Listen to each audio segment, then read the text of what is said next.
স্বাধীনতার ঘোষক শহীদ রাষ্ট্রপতি জিয়াউর রহমানের মরণোত্তর স্বাধীনতা পুরস্কার বহাল রেখেছে অন্তর্বর্তী সরকার। মন্ত্রিপরিষদ বিভাগ মঙ্গলবার এ সংক্রান্ত প্রজ্ঞাপন জারি করেছে।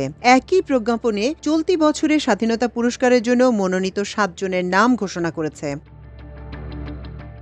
মন্ত্রিপরিষদ বিভাগের অতিরিক্ত সচিব মোহাম্মদ খালেদ রহিম স্বাক্ষরিত প্রজ্ঞাপনে বলা হয়েছে, শহীদ প্রেসিডেন্ট জিয়াউর রহমানকে ২০০৩ সালে দেয়া স্বাধীনতা পুরস্কার সুপ্রিম কোর্টের যে রায়ের পটভূমিতে ২০১৬ সালে সরকার বাতিল করে, ওই রায়ে তাকে প্রদত্ত স্বাধীনতা পুরস্কার বাতিলের কোনো নির্দেশনা না থাকায় মহান মুক্তিযুদ্ধে তার অসাধারণ অবদান বিবেচনায় তার স্বাধীনতা পুরস্কার বাতিলের এ সিদ্ধান্ত সরকার রহিত করছে।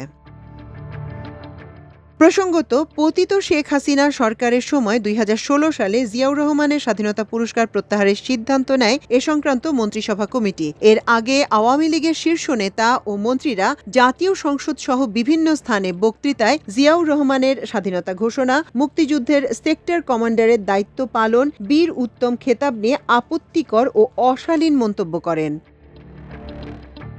মন্ত্রিপরিষদ সূত্র জানিয়েছে, সুপ্রিম কোর্টের যে রায়ের কথা বলে আওয়ামী লীগ সরকার জিয়াউর রহমানের স্বাধীনতা পুরস্কার বাতিল করে, আইন মন্ত্রণালয় সে রায়টি যাচাই বাছাই ও পুঙ্খানুপুঙ্খ বিশ্লেষণ করেছে। তাতে জিয়াউর রহমানের স্বাধীনতা পুরস্কার বাতিলের কোনো নির্দেশনা নেই। শেখ হাসিনা সরকার দেশের সর্বোচ্চ আদালতের রায়ের কথা বলে জিয়াউর রহমানের স্বাধীনতা পুরস্কার বাতিল করে জনগণের সঙ্গে প্রতারণা করেছে বলে মনে করছেন বিএনপির নেতারা।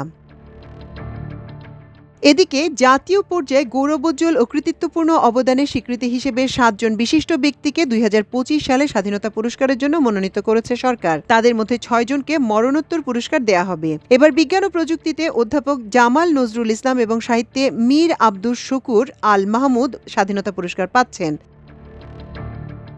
এছাড়া সংস্কৃতিতে ভাস্বর নভেরা আহমেদ, সমাজসেবায় স্যার ফজলে হাসান আবেদ এবং মুক্তিযুদ্ধ ও সংস্কৃতিতে মোহাম্মদ মাহবুবুল হক খান ওরফে আজম খানকে স্বাধীনতা পুরস্কার দেওয়ার জন্য মনোনীত করা হয়েছে। শিক্ষা গবেষণায় বদরুদ্দিন মোহাম্মদ উমর এবং প্রতিবাদী তারুণ্য শ্রেণীতে স্বাধীনতা পুরস্কার পাচ্ছেন আবরার ফাহাদ।